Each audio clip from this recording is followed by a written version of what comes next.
Okay, in this video, we're gonna introduce you the concept of mole, which is probably one of the most important concepts in oral calculation units in chemistry. Okay, the mole, and of course, usually if you Google the concept mole, you will find a lot of people refer mole to be the dozen of the chemistry, because we all know that.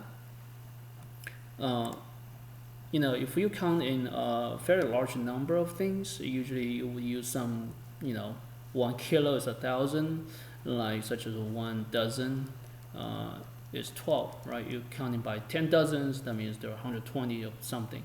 It's very similar to the concept of mole. Okay, in chemistry, you can imagine we're dealing with molecules, atoms, which are super small things. Okay, so usually you can imagine there's fairly large number of molecules or atoms we're talking about.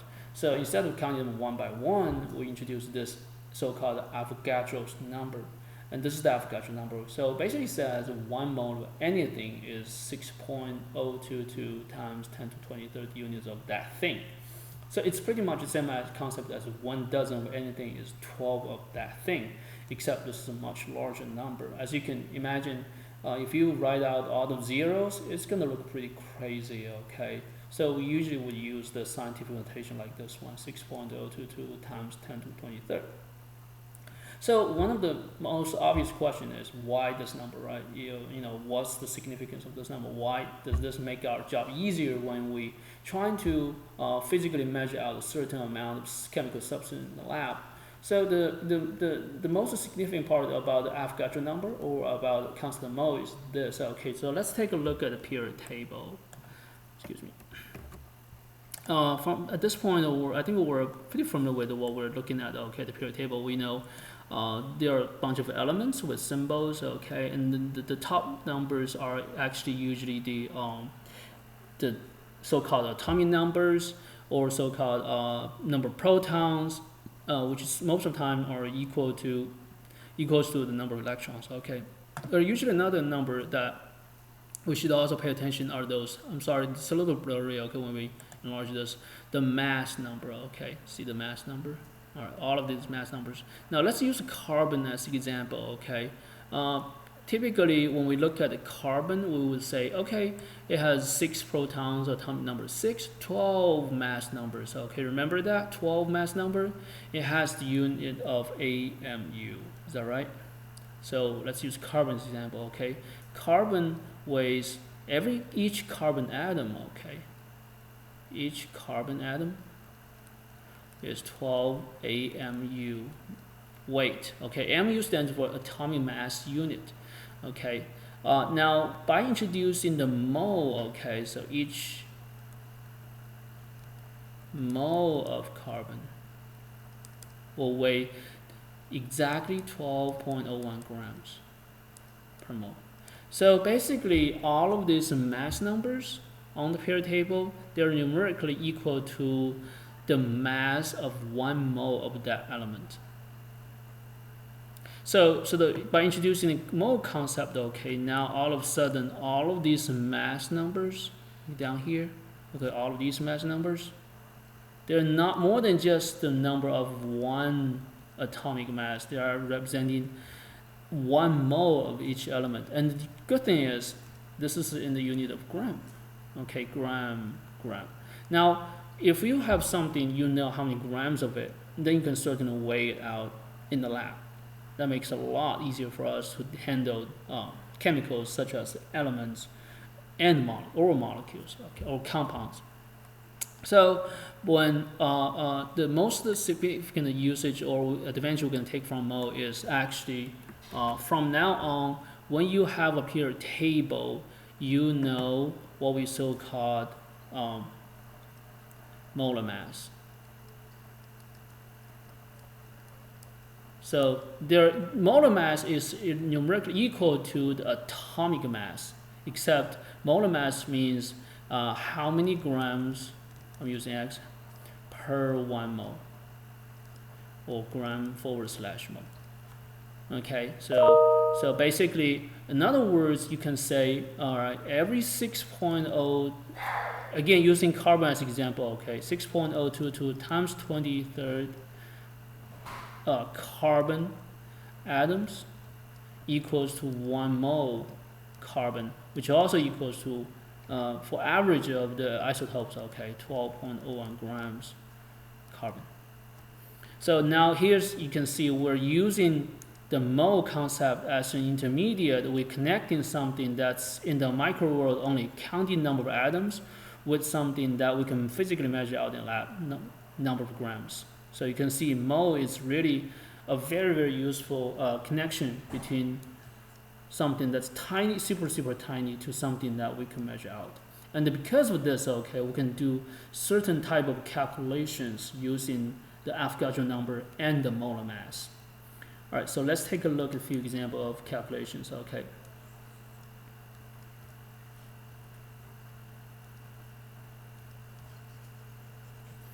Again, from now on, you're going to use the periodic table a lot to find, again, you're going to have the periodic table in the test, first of all, and then you're going to use it for many, many times to look for the molar mass of the elements, okay. Now, if you are given an element, okay, in grams, now you're looking for the number of moles. Here, what I want you recall is how we usually do the unit conversion. We usually start by a number with the unit and then times the dash line. Have the units you want on top, have the units you don't want at the bottom, and then do the math, okay? Here's the same thing. Now, you're going to start from 45.03 grams. I would strongly recommend you write out complete number. Unit, gram sample of iron. Now, iron has a symbol of Fe. Now, you want to convert this into mole of iron. Calculate, find out, usually that's. So you want to find out how many mole of iron. So this is typical from gram to mole conversion, okay? Now, what you can do here is start by the number you're given and multiply a dash line, a conversion factor. Here the conversion factor is your desired unit for this problem is going to be mole of iron. What you're trying to cancel is the gram of iron. So you want put the gram of iron down here so you can cancel it. And your desired unit at the end on top. Okay. Now this is going to be the conversion factor, which is called the molar mass. Okay, if you look at the periodic table, you will find that iron has a mass number here, 55.845 blah blah thing, okay? So we're going to use that number in this calculation. So the periodic table basically gives us this conversion factor, which is the relationship between the gram and the mole of iron is every 55.85 grams of iron equals to 1 mole of iron. Okay. Now, the complete spelling of mole is M-O-L-E. Okay. When we write it as a unit, we just simply get rid of the silent E. That will be it. Okay. That's how simple it is. Now, this is the relationship between the mass and the mole for iron element. We can use this as our conversion factor.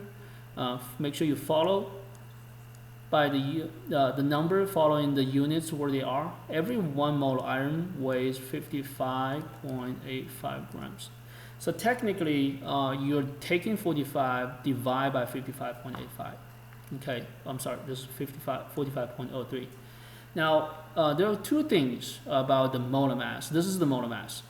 This whole thing is the molar mass, so because it's this many grams per 1 mole.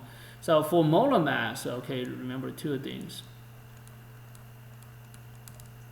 One, take 2 decimals.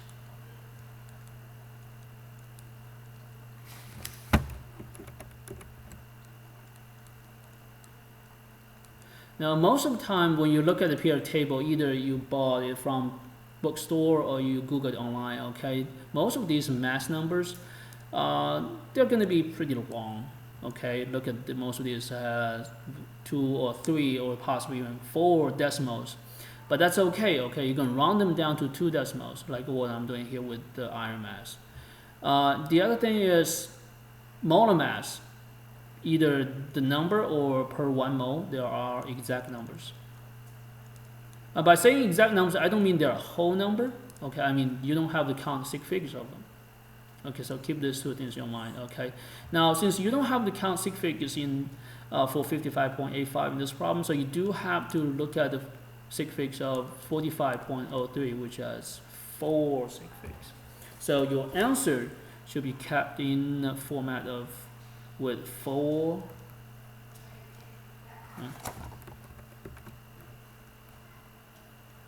6 figs. Okay, the first 0 is not significant because it's a leading 0. Okay. All right, so let's take a look at a few more calculation examples like this. And again, feel free to pause in the middle of the video to try it yourself first, and then come back to see how I do it. Right. So another example would be, see if you can find out from 6500 grams of sodium in how many moles of sodium.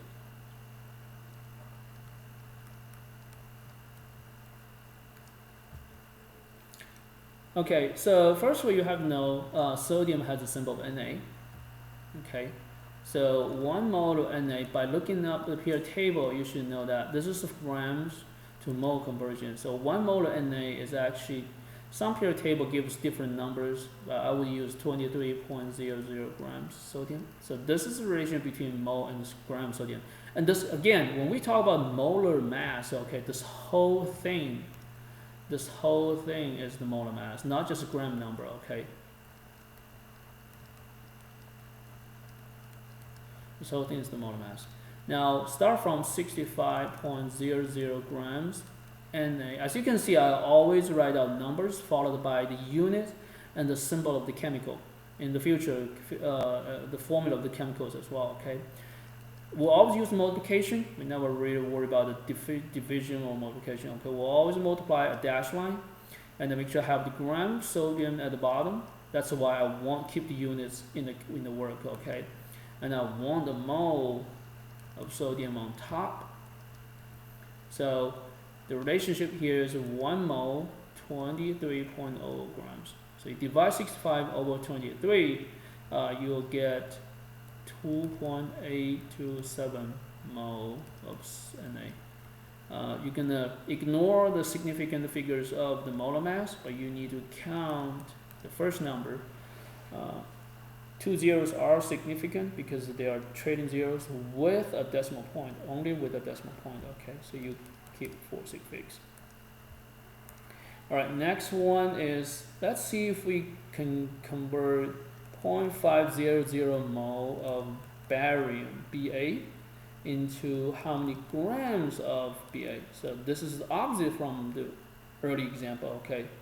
And the same thing, you need to, since this is between mole and a gram, so you need to find the molar mass of Ba is every 1 mole. And this number, you have to know where it's from, okay? It comes from the periodic table, okay? So I'm not going to move over there to show you, okay? So you look it up on the periodic table, you'll find the mass number for Ba is 137.33. Keep in mind the unit here is gram Ba. Okay, so this is the molar mass. Now what you want to do here is start the number you're given, 0.500 mole. Again, write out everything, so you know where you're trying to go, okay? Because the most important thing is to work out the units. Mole of Ba in this case will be at the bottom, and the gram of Ba will be on top because you're looking for gram, okay? Gram of Ba. So you can see this will be cancelled. The unit, okay, not the number. The unit will be cancelled. Only gram Ba left over. And according to the molar mass of barium, every 1 mole barium weighs 137.33 grams. So you can see you are multiply this half mole by the molar mass of barium. Okay, and also keep in mind 3 sig figures only for the first number. The first 0 is not leading 0, is never significant. Okay, so you will find number 3 sig figs. That's going to be 68 point, almost 6.8.8. Okay. I'm sorry. 6, 7. Okay. Grams.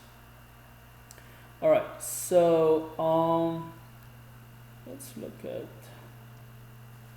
another example. Well, actually, we're gonna stop the video for this one here, okay? Since this video is very longer than normal.